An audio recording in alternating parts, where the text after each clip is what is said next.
Give me the strategy behind the Texans not trading Deshaun Watson. I mean, you got to have two teams that want to make a trade. If the Miami Dolphins really wanted Deshaun Watson, they would have traded for him. Now, I do not know what happened in this alleged conversation between Stephen Ross and Deshaun Watson on Monday night. I'm not positive it happened, but let's just say it did. You know, basically, if you're Stephen Ross, you've got to get a commitment from either Deshaun Watson's people or his handlers, his agent, his lawyers, whatever, to say, we're going to make this thing go away. We are going to make a settlement on this right now.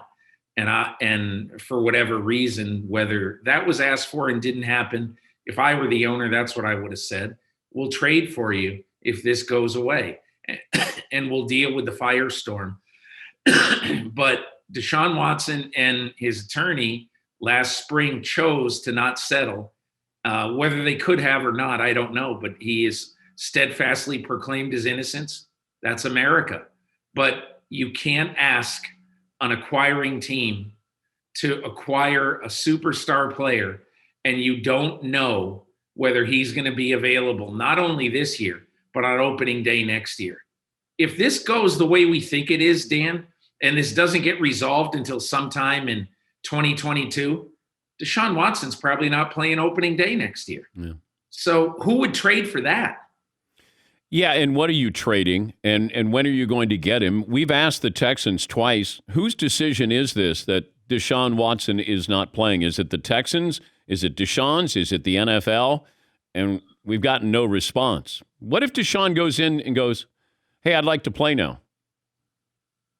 It's a coach's decision, and David Culley would say, I'm sorry, we're playing Tyrod Taylor and Davis Mills. So then you have to decide, do you want to be the ultimate squeaky wheel and start screaming to play? I doubt he would do that. My gut feeling is this is just going to continue as it has been the whole year. Is it tanking? Is it what? Tanking. Is it tanking? I don't think it's tanking in the truest sense of the word. Let me ask you a question, Dan. If you owned a football team and there was some significant evidence that your star had sexual impropriety with any number of women up to the number 22, and you have to ask yourself, do I want this person wearing my uniform? That's a question that for anybody who says, oh my God, he ought to be playing, ask yourself the question, if you would want Deshaun Watson being the quarterback of your team right now, when he has not been found guilty of anything yet. But, are the accusations so reprehensible that you would want him, that you could overlook them and have him play for your team? I wouldn't want to. Why not suspend him? You don't need to. But you're paying him. I think that's where people have a problem. You are paying him, but if you suspend him, the NFL or the NFLPA is just going to challenge it. And the NFLPA is going to say, this man, it's America. He's innocent until proven guilty. Nothing has been found guilty. The NFLPA would win it.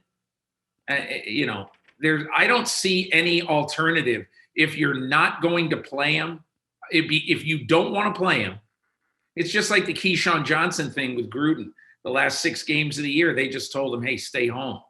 And they paid him for not coming because Gruden hated Keyshawn so much and thought he was disruptive.